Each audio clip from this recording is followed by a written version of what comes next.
On a long enough timeline, the survival rate for everything drops to 0. Everything that planet Earth births, it also ends eventually. Every job ends, every life ends, and yep, every civilization ends. Think about civilizations like the Egyptians, Greeks, even the longest-lived Mesopotamians probably thought they wouldn't end so early, but here they are, gone.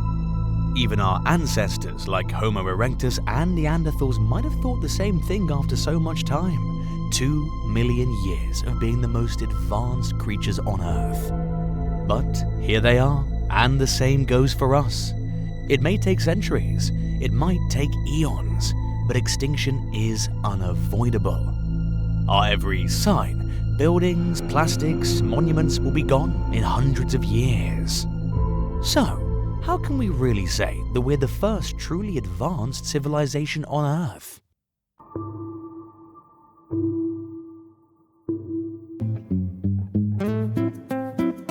Humans first developed agriculture about 10,000 years ago. Before that, we were just hunter-gatherers, constantly trying to find food all the time. Since then, that changed our lifestyle forever, enabling massive population growth and technological progress. Then, 5,000 years ago, the first civilization was born in Mesopotamia. They cleared forests and constructed cities, fished the rivers for 3,000 years. Imagine people at that time. They'd have never thought they'd be gone after so much development from being hunters. But then, gone. And then the Egyptians after them. Then Greeks, Nubians, Mayans, Persians, Romans, Incas, Aztecs. These were empires of people lasting thousands of years, with millions of people. Now, all these civilizations and our modern one have been here for a very short time. In just 10,000 years, we went from hunter-gatherers to the dominant species controlling all resources on Earth. But modern humans emerged around 300,000 years ago. That is a whole lot of past in that hunter-gatherer era. We were hunter-gatherers for 97% and just only 3% for a 10,000-year journey. It seems like there's plenty of time for this to have happened before, at least to some extent. So, who's to say it didn't?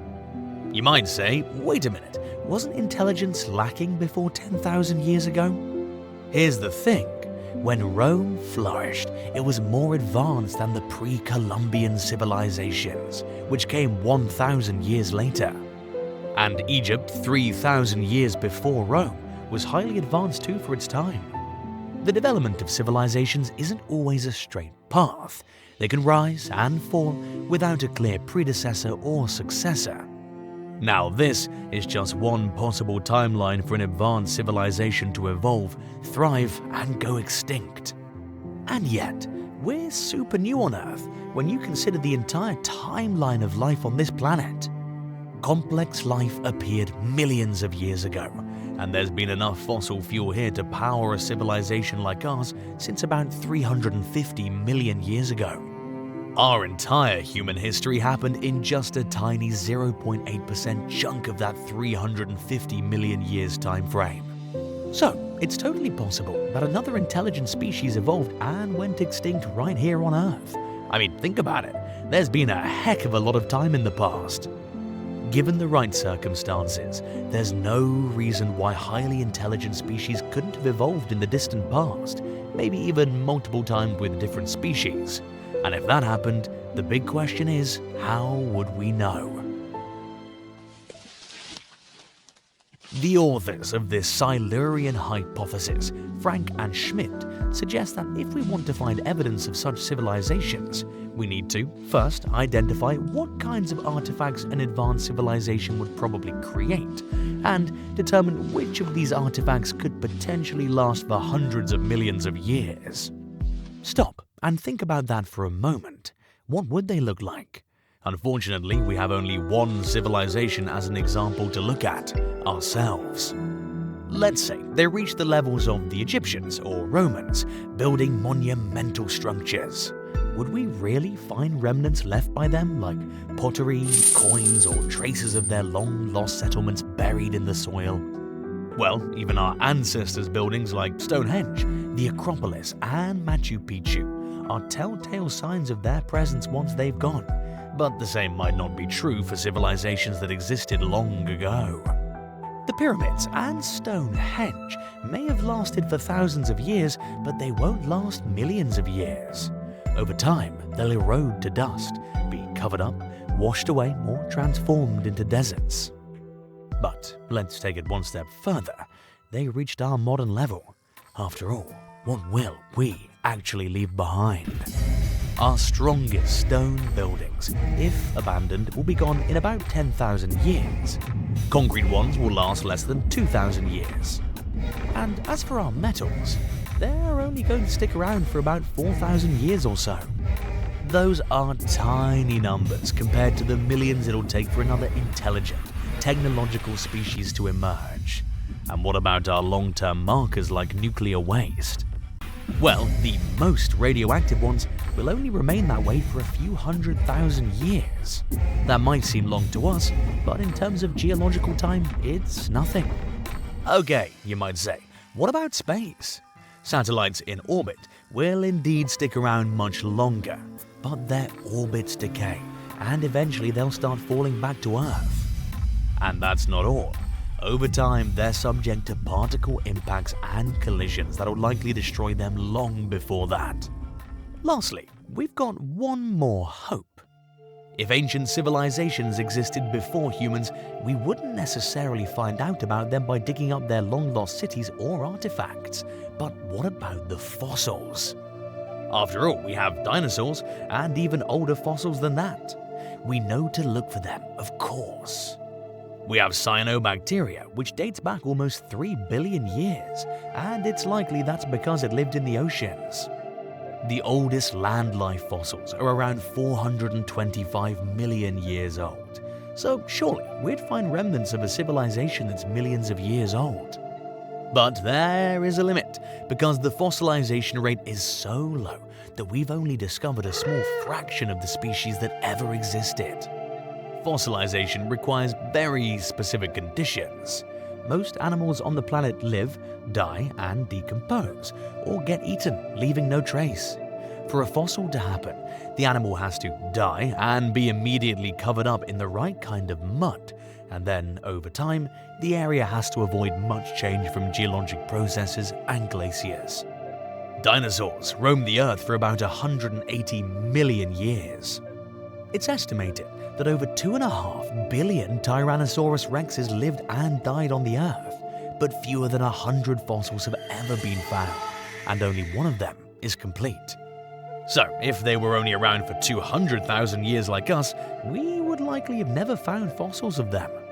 So, fossils aren't gonna help us spot them, and if we can't dig up their old artifacts or find their ancient cities, what else can we even look for? Well, then the authors of the Silurian hypothesis came up with another question. If an ancient civilization that existed on Earth millions of years ago did reach our modern level, then they were an industrial civilization like us.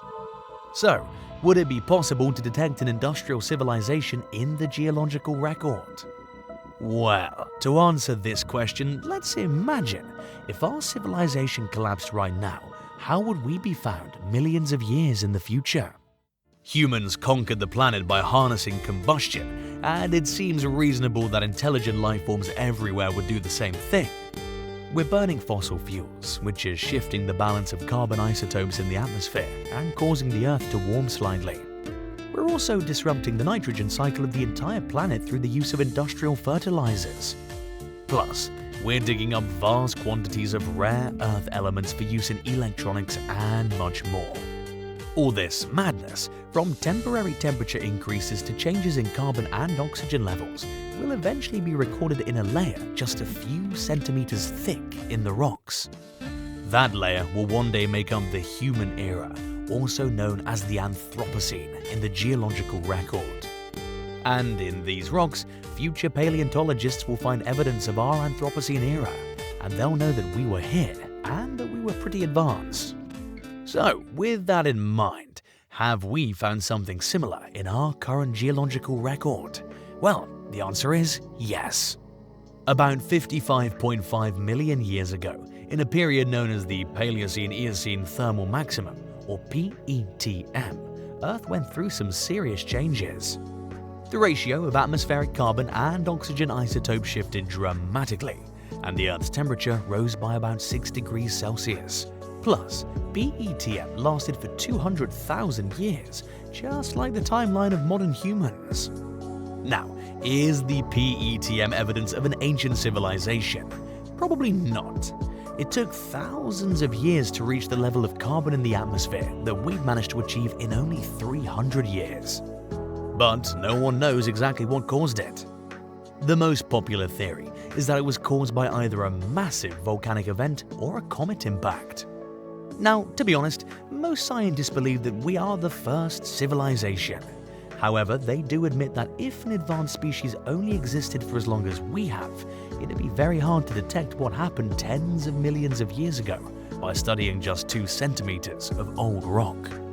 For instance, their civilization could be totally different from ours. If their way of life doesn't involve making big, long-lasting changes to the environment, then there wouldn't be any artifacts to find in the first place. And if they didn't use stone tools or other materials like metals or ceramics, then there'd be no trace of them at all. So, can we prove that no other civilizations ever existed? Nope. We're talking about science here, and certainty isn't something science provides.